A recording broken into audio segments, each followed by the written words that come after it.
उपनिषद शुरू होता है प्रार्थना से।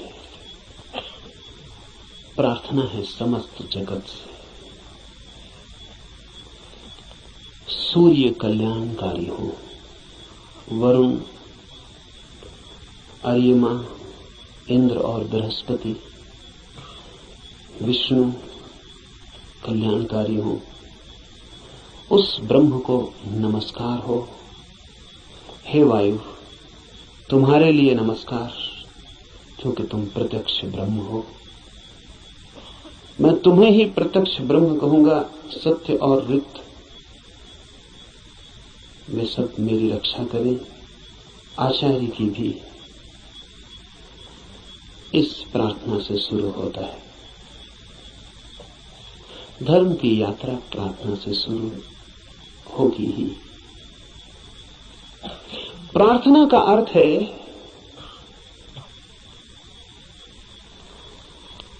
आस्था, आशा। प्रार्थना का अर्थ है इस सारे जगत के साथ हमारे जुड़े हुए होने का भाव। प्रार्थना का अर्थ है मुझ अकेले से क्या होगा। मुझ अकेले से होता तो हो गया होता। मुझ अकेले से तो क्षुद्र भी नहीं सध पाया। चाहा था धन मिल जाए, वो भी नहीं मिला। चाहा था पद मिल जाए, वो भी नहीं मिला। कैसी कैसी चाहें की थी, बड़ी छोटी थी, वे भी पूरी न हुई। मुझ अकेले से तो संसार भी न सधा। तो सत्य की ये महायात्रा मुझ अकेले से हो सकेगी? अकेले अकेले तो मैं संसार में भी हार गया हूं। सभी हारे हुए हैं संसार में। जो जीते हुए दिखाई पड़ते हैं वे भी बस वे दूसरों को जीते हुए दिखाई पड़ते हैं। खुद तो बिल्कुल हारे हुए।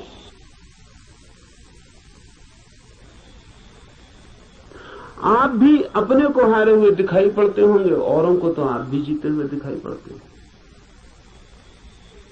आपसे भी पीछे लोग हैं जो आपको समझते हैं पा लिया आपने, जीत गए संसार में।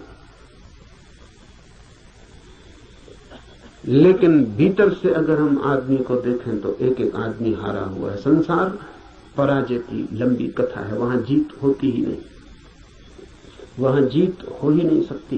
वो संसार का स्वभाव नहीं। वहां हार ही नियति है, किसी की नहीं, किसी व्यक्ति की नहीं। संसार में होने की नियति ही हार है। वहां हारना ही होगा। वहां कोई कभी जीतता नहीं। वहां हम नहीं जीत पाए जहां क्षुद्र था, स्वप्न था। शंकर कहते हैं माया है, वो माया में भी हार गए। सपना था, भ्रम था, वहां भी तो जीत न पाए। जब भ्रम में भी हार गए, सपने में भी न जीते, तो यथार्थ में, सत्य में अकेले से क्या होगा? प्रार्थना का अर्थ है संसार में पराजित हुए व्यक्ति का यह अनुभव कि जन्मों जन्मों तक चेष्टा करके मैं हार गया। क्षुद्र में तो विराट में मेरी सामर्थ्य। इसलिए प्रार्थना, इसलिए सारे जगत को पुकारा है ऋषि ने कि मुझे साथ देना। सूर्य को पुकारा है, वरुण को पुकारा। ये सब नाम है, प्रतीक है जीवन की समस्त शक्तियों की। सूर्य को पहले पुकारा है क्योंकि सूर्य हमारा जीवन है, उसके बिना हम नहीं होंगे। हमारे भीतर सूर्य ही जीता है, जलता है।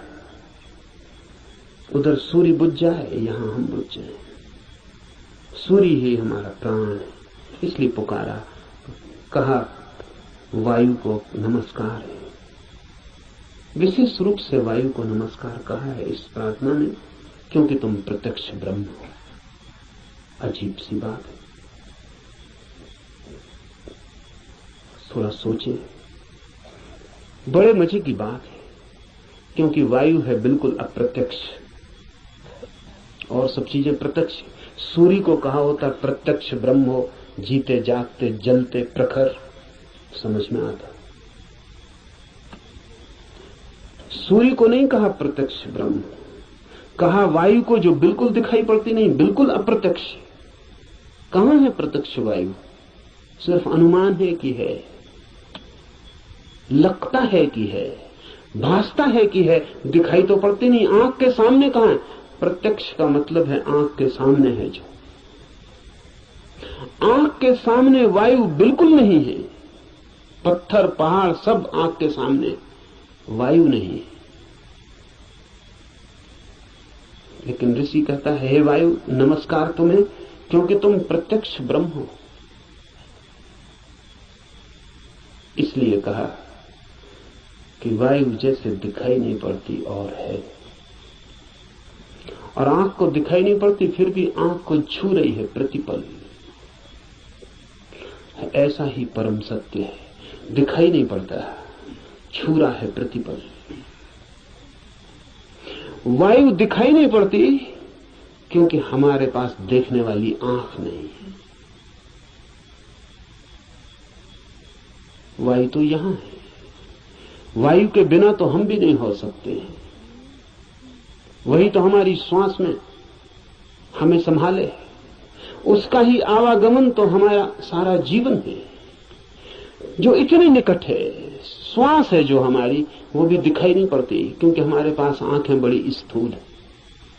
तो हम जो बहुत मोटा मोटा है, स्थूल स्थूल है, वो देख लेते हैं। जो सूक्ष्म है वो हमें दिखाई नहीं पड़ता। वायु सूक्ष्मतम है, हमारे सामने मौजूद है, भीतर मौजूद है, बाहर मौजूद है, रोए रोए में मौजूद है और दिखाई नहीं पड़ती। इसलिए कहा कि तुम प्रत्यक्ष ब्रह्म हो, तुम ठीक ब्रह्म जैसी हो। वो भी यहां मौजूद है और दिखाई नहीं पड़ता, और रोए रोए में वही समाया है, रोआ रोआ वही है, और फिर भी उसका कोई पता नहीं चलता। इसलिए वायु को नमस्कार किया है कि हम वायु को तो जानते हैं, ब्रह्म को नहीं जानते। वायु से एक धागा जोड़ा है कि ब्रह्म भी ठीक वायु जैसा है। इसलिए मैं तुम्हें प्रत्यक्ष ब्रह्म कहूंगा। ऋषि कहता है वायु को सत्य और ऋत के नाम से भी कहूंगा, क्योंकि तुम ठीक उस जैसी हो जो है और जिसका हमें पता नहीं, जो हम स्वयं हैं और जिसका हमें पता नहीं, जो अभी और यहां सदा से मौजूद है और हमें उसका पता नहीं। लेकिन ये खोज पूरी हो सके अगर सब देवता रक्षा करें। देवता से अर्थ है सदा से जीवन की अनंत अनंत शक्तियां, और जीवन है एक विराट जाल अनंत शक्तियों का। आपका होना भी एक विराट जाल है अनंत शक्तियों का। मिलता है आप में सूर्य, मिलता है वरुण, मिलता है इंद्र, मिलती है वायु, मिलती है अग्नि, मिलती है पृथ्वी, सब कुछ मिलता है आकाश, सब आप में मिलते हैं। अगर एक व्यक्ति को हम पूरा का पूरा जान ले तो हमने बीज रूप में समस्त अस्तित्व को जान लिया। सब कुछ उसमें है, सबका दान उसमें है, सब मिलकर ही उसका अस्तित्व है। इन सबकी सहायता की प्रार्थना है, लेकिन क्या सूर्य सहायता करेगा?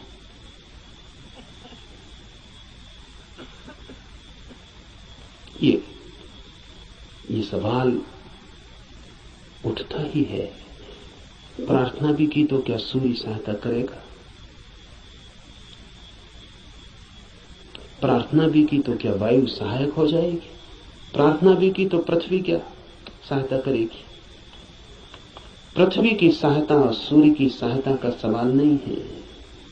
आपने प्रार्थना की, यही बड़ी सहायता है।